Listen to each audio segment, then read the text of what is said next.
Hello everyone. So today we are going to discuss about the advantages and disadvantages of the DBMS. In last lecture we will discuss in last lecture we discussed about the what is the DBMS or DBMS and what difference between the DBMS and a database. Actually काय तर तो जो DBMS आहे त्याचे advantages and disadvantages. कोणत्याही गोष्टीला advantages असतात त्याचबरोबर त्याचे disadvantages सुद्धा असतात. सो आज आपण बघणार आहोत तर त्याचे काय असे advantages आहेत. तर DBMS म्हणजे काय तर एक सॉफ्टवेअर सिस्टीम जी आपली डेटा स्टोअर करते, मॉडिफायर करते, रिट्राईव्ह करू शकते. ओके, हे डेटाबेस तयार करण्यापासून डेटा मॅनेज करण्यापर्यंत सगळं काम जे आहे ते कोण करतं आपलं DBMS. तर DBMSचे ॲडव्हान्टेजेस काय, तर पहिलं म्हणजे डेटा सिक्युरिटी करणं. ओके, DBMS आपला डेटा सुरक्षित ठेवतो. प्रत्येक अधिकृत वापरकर्त्यांना डेटाबेसमध्ये प्रवेश मिळतो. ओके, म्हणजे डेटा तो काय येतो तो ते सिक्युअर ठेवतो.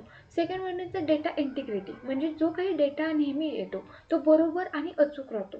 चुकीचा डेटा सिस्टीममध्ये येऊ शकत नाही. सो त्याच्यासाठी तो काय करतो, डेटा इंटिग्रिटी, म्हणजे चुकीचा डेटा तो घेतच नाही, त्याला जो डेटा आहे तो बरोबर आणि अचूकच पाहिजे. Then data रिडंडन्सी. रिडंडन्सी म्हणजेच काय, तर डुप्लिकेशन तयार होतं. एकच डेटा अनेक ठिकाणी ठेवण्याची गरज नाही, त्यामुळे जागा वाचते. सेम डेटा आपण या फाईलमध्ये ठेवतो, ते एकच फाईलमध्ये म्हणजे सेम डेटा आपण जर रिपीटेड करतोय तर तो काय करतो, तर विदाऊट रिझन तो जागा घेतो. ओके, तर ते काम करतं आपला DBMS करतो. Then data efficient data access करू शकतो. SQL किंवा क्युरी वापरून हवा असलेला डेटा आपल्याला काय होतं पटकन मिळू शकतो. आपण तो डेटा यूज करू शकतो, सिलेक्ट म्हणा, इन्सर्ट करू शकतो, अपडेट करू शकतो. Okay, and backup and recovery, त्याच्यामध्ये आपल्याला बॅकअप्स असतात. डेटा गमावल्यास किंवा सिस्टीम खराब झाला, जो काही आपला डेटा आहे तो लॉस्ट होतो. बट DBMS काय करतं, तर तो डेटा सुरक्षित ठेवण्यासाठी, सिक्युअर ठेवण्यासाठी आपल्याला मदत करते आणि तो डेटा आपण पुन्हा मिळवू शकतो. आता हे झाले DBMSचे फायदे, की डेटा सिक्युरिटी आहे, डेटा इंटिग्रिटी आहे, रिडंडन्सी, इफिशियन्सी, बॅकअप हे वगैरे. आता DBMSचे तोटे काय, तर DBMS आपल्याला एवढं सगळं प्रोव्हाइड करते, म्हणजे त्याची कॉस्ट काय असणार आहे, जास्त असणार आहे. DBMS सुरू करण्यासाठी हार्डवेअर लागतात, सॉफ्टवेअर लागतात आणि जे काही प्रशिक्षण आहे त्याच्यावर काय केलं जातं, भरपूर खर्च येतो. सो त्याची जी कॉस्ट आहे ती ॲज कम्पेअर्ड टू हाय असते. देन असतं कॉम्प्लेक्झिटी. बिकॉज ऑफ तो एवढं सारं प्रोव्हाइड करतो, मग त्याच्यासाठी काहीतरी कॉम्प्लेक्झिटी असणार ना. DBMS सिस्टीम सेटअप करणं, त्याचे वेब मॅनेजमेंट करणं थोडं अवघड असतं. देन असतं परफॉर्मन्स इश्यू. मोठ्या डेटाबेसमध्ये साधे ऑपरेशन करताना कधी कधी सिस्टीम स्लो होऊ शकते.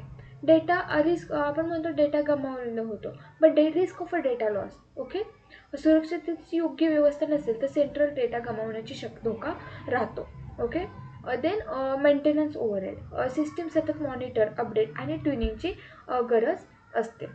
तर फ्रेंड्स, DBMS आपला डेटा सुरक्षित, सुसंगत आणि सुलभ वापरायोग्य बनवतो, पण त्यासाठी जास्त खर्च आणि सहन करावा लागतो. ओके, जर तुम्हाला okay, so that's it for today.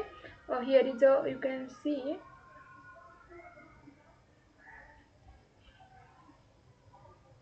Okay,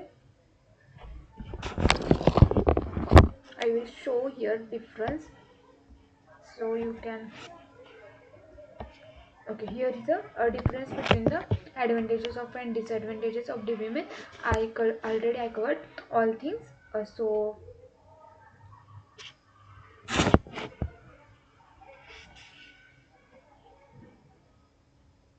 video आवडल्यास लाईक करा, शेअर करा आणि सबस्क्राईब करा आपल्या यूट्यूब चॅनलला. थँक्यू.